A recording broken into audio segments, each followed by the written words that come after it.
Bismillah. Bonjour tout le monde. Aujourd'hui, nous allons entamer la troisième unité qui est l'utilisation des matières organiques et inorganiques. Donc, cette unité elle est réservée pour les étudiants PC. La branche SVT ne va pas l'étudier. Donc, pour cette unité, on va voir des chapitres. Le premier chapitre, c'est les déchets ménagers issus de l'utilisation des matières organiques. Bien sûr, qui dit déchets ménagers dit les ordures ou les résidus qu'on obtient dans nos ménages, c'est-à-dire dans nos maisons. Ils peuvent contenir des résidus alimentaires, de l'emballage, des bouteilles, papier, carton, etc. Donc là, on peut distinguer deux types de déchets ménagers, à savoir les déchets organiques comme les résidus alimentaires, etc. ou des déchets inorganiques comme des métaux. On peut prendre l'exemple du fer, de l'aluminium, du cuivre, des verres, etc. Donc le problème qui se pose en ce qui concerne ces déchets, c'est que c'est difficile qu'ils disparaissent de la nature. Et en plus, on peut en profiter parce que ils sont importants dans nos vies quotidiennes. C'est pour ça, pour un peu également les utiliser, il y en a des éléments qui sont biodégradables. Qu'est-ce que ça veut dire biodégradables? C'est-à-dire, ils sont à base généralement de matière organique et ils peuvent être dégradés ou réutilisés. Entre autres, il y en a d'autres déchets qui prennent du temps énorme pour qu'ils puissent être dégradés. Si on prend par exemple l'exemple du plastique, qui lui font 1000 ans pour qu'il soit dégradé, ou carrément le fer qui peut résister 4000 ans. Donc pour cela, on a essayé de faire des solutions, de trouver des solutions afin d'éliminer ces ordures ménagères ou de les réutiliser et d'en profiter en plus. Donc là, on va voir dans notre leçon comment on va gérer, c'est la gestion des ordures ménagères et leur valorisation, c'est-à-dire comment on va gérer ces ordures et comment on va leur donner une valeur parce que comme j'ai dit, c'est une chose où ce sont des éléments qu'il ne faut pas perdre. Et on a aussi l'impact des ordures ménagères sur l'environnement, la santé et l'économie. Donc ce chapitre-là, on va traiter deux parties. On a la première partie, c'est la gestion des ordures ménagères et leur valorisation. Vous allez la voir dans cette vidéo. Et la deuxième partie, c'est l'impact des ordures ménagères sur l'environnement, la santé et l'économie.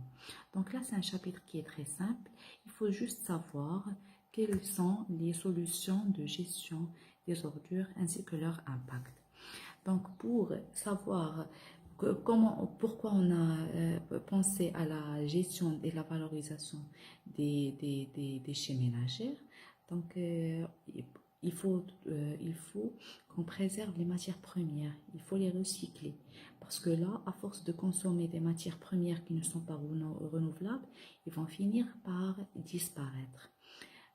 Si on prend l'exemple de l'aluminium par exemple, il n'a plus que 120 ans de réserve prouvée. L'or, moins de 20 ans. Donc là, il faut chercher, il faut avoir des solutions afin de faire face à ce problème majeur qui se pose, c'est la pénurie en ce qui concerne la matière première. Donc parmi les choses qu'on doit faire pour gérer les ordures ménagères, la première technique, c'est le tri. Donc le tri, c'est quoi? Le tri, on peut avoir deux types de tri. Soit un tri sélectif, c'est à domicile. Normalement, les pays développés font la chose à la maison. Ils ont normalement 4 types de poubelles, 4 couleurs différentes. Par exemple, la bleue pour plastique, la verte pour les verres, etc. Là, on a aussi jaune et rouge. Et là, qu'est-ce qu'ils font les gens?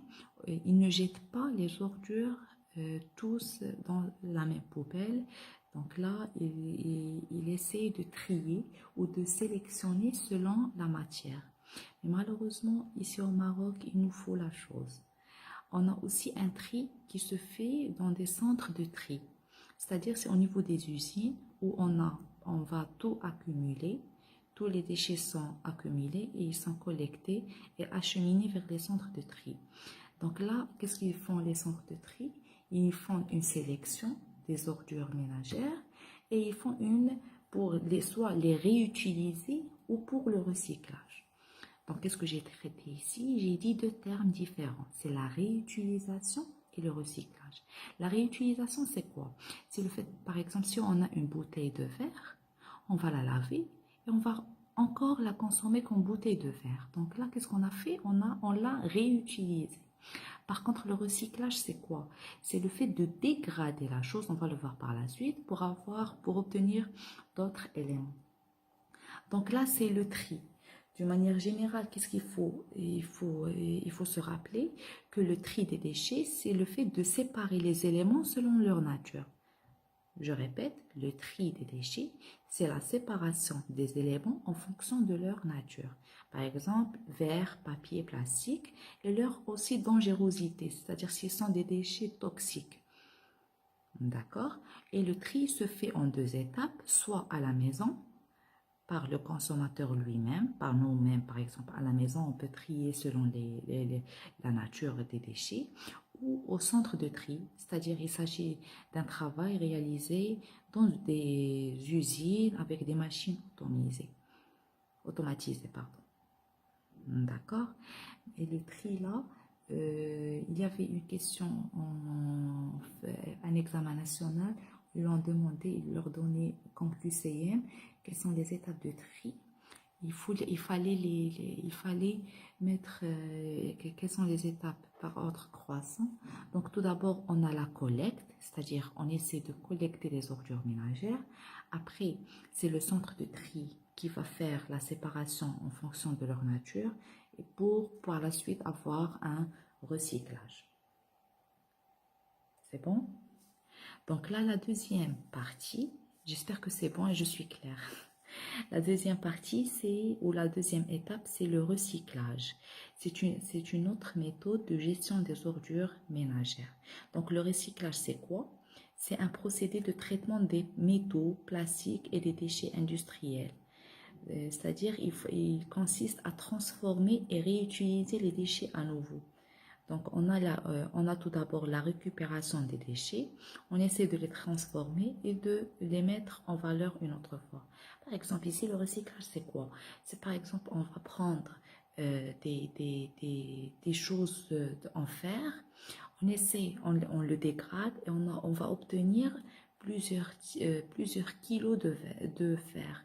Donc là, ce fer-là, il va être utilisé pour d'autres fins. On a aussi, si on prend l'exemple de l'aluminium, on prend des canettes. Vous connaissez les canettes de coca, des poissons. Si on prend 130 canettes, on essaie de les recycler. On peut avoir par la suite un vélo. On peut former un vélo. D'accord? Si on prend les 19 000 boîtes de conserve, vous connaissez les boîtes de thon, les boîtes de maïs, etc. On peut, si on collecte 19 000 boîtes de conserve, ça va nous servir dans la formation d'une voiture. Donc là, tout ça, c'est des méthodes de recyclage.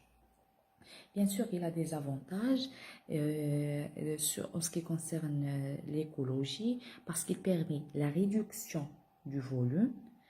Si on a par exemple 130 canettes et on va former un vélo, donc c'est une réduction du volume des déchets, donc on n'aura plus de pollution et on a aussi une préservation des ressources naturelles parce que les ressources naturelles, le fait d'avoir l'aluminium naturel, c'est pas du tout évident en ce moment-là, donc il vaut mieux recycler les choses. Donc, il faut se rappeler, s'il vous plaît, il faut se rappeler que le recyclage, ça ne concerne que les matériaux non organiques. Alors, s'il vous plaît. Donc, le tri, c'est pour tous les déchets ménagers. Le recyclage ne concerne que les matériaux non organiques. C'est ça le recyclage, comme par exemple l'aluminium, le fer, etc. Maintenant, on va passer à la troisième étape. Ou la troisième technique, c'est le compostage. Le compostage, comme vous remarquez, j'ai mentionné en présence d'oxygène. Donc là, le compostage, c'est quoi? C'est un processus biologique qui est réalisé par des micro-organismes aérobie du sol. Et je souligne sur aérobie, c'est-à-dire ils font le phénomène de la respiration. D'accord? Donc la microflore du sol, on a aussi des micro-organismes en présence d'oxygène. Qu'est-ce qu'ils font? Ils essaient de dégrader les déchets organiques en un produit hygiénique riche en composés minéraux qu'on appelle le compost. Donc c'est quoi le compost? C'est un composé organique qui est très riche en matière minérale. Donc ceci, il est formé suite à quoi? Suite à la dégradation des déchets par des micro-organismes du sol en présence d'oxygène, c'est-à-dire en aérobie. Donc on aura par la suite la formation de l'humus et de sels minéraux. Donc l'humus et le sel minéraux, c'est quoi?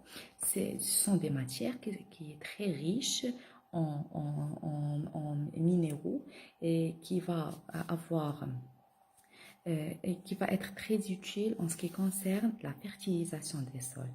Donc on peut carrément utiliser l'humus pour augmenter la fertilisation du sol. On va ainsi avoir des engrais organiques.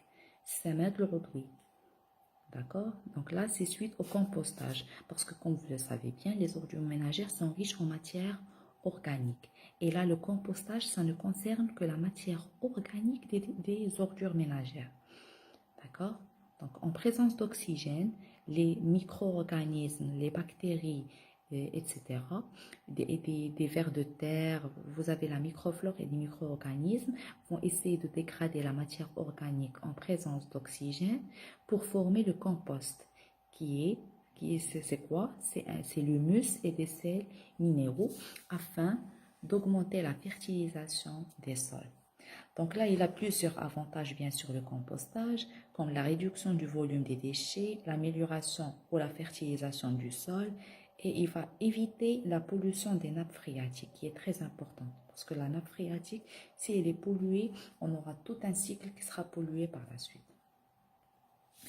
La troisième technique, ou la quatrième, pardon, technique du traitement et de valorisation des déchets, on a la méthanisation.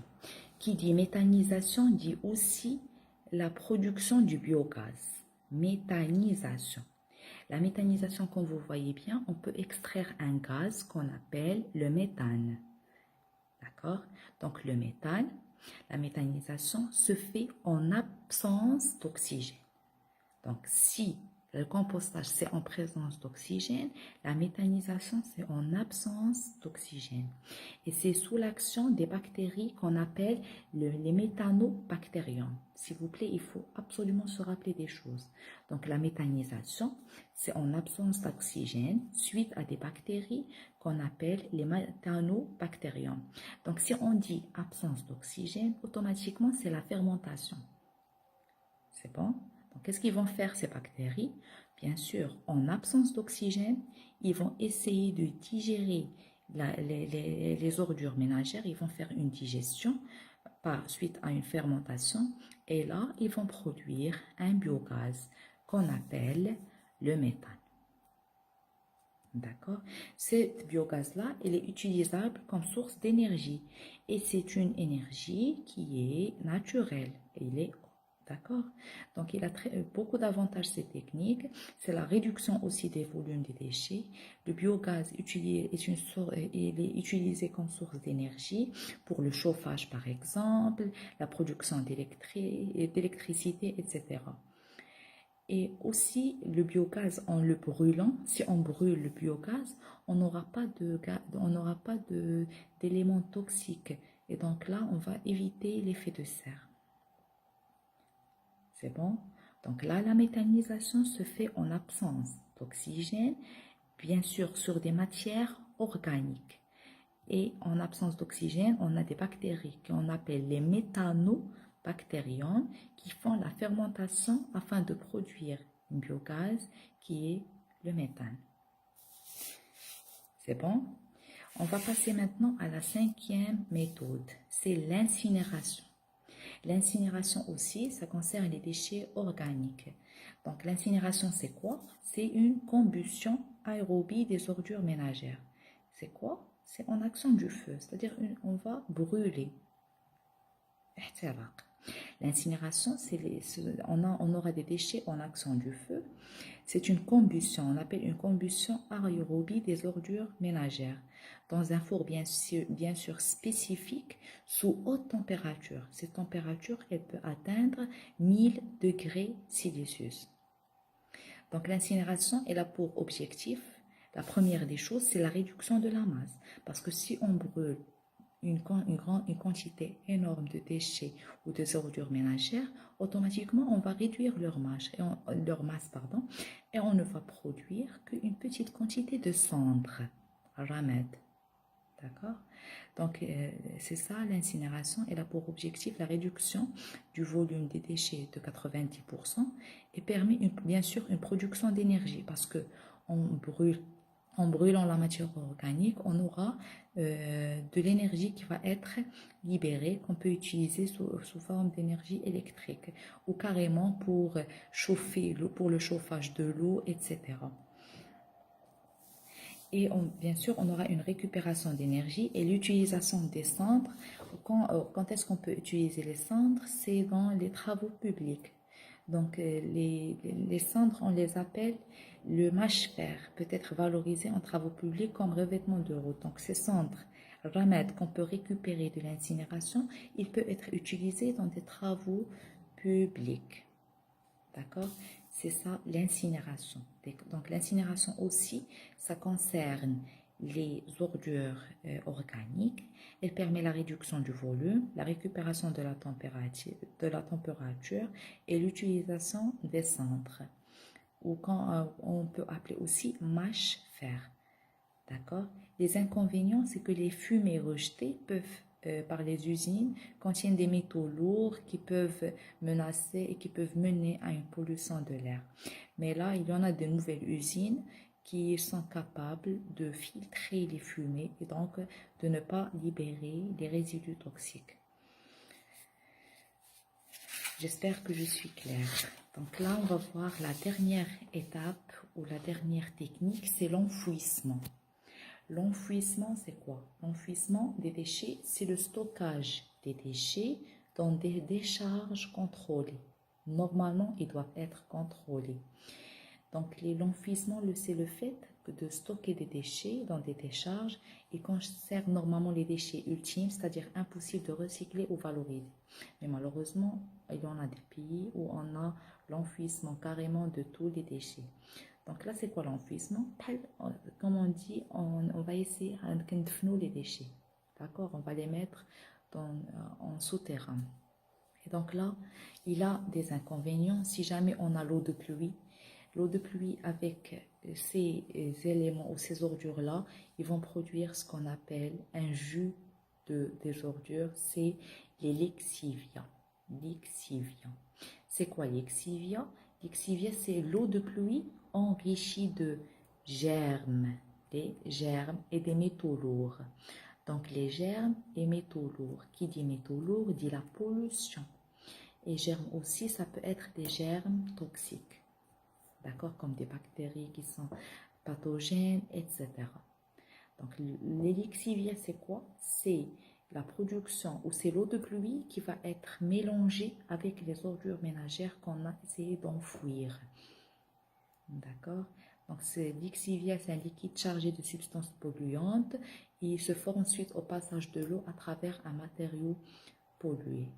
Donc pour faire l'enfouissement, il faut bien sûr respecter plusieurs choses, à savoir qu'il faut choisir le bon terrain, le lixivia récupéré doit être traité et les déchets sont couverts de terre ou de déchets inertes normalement pour éviter la propagation des odeurs parce que l'enfouissement donne des odeurs qui sont extrêmement mauvaises au niveau du voisinage.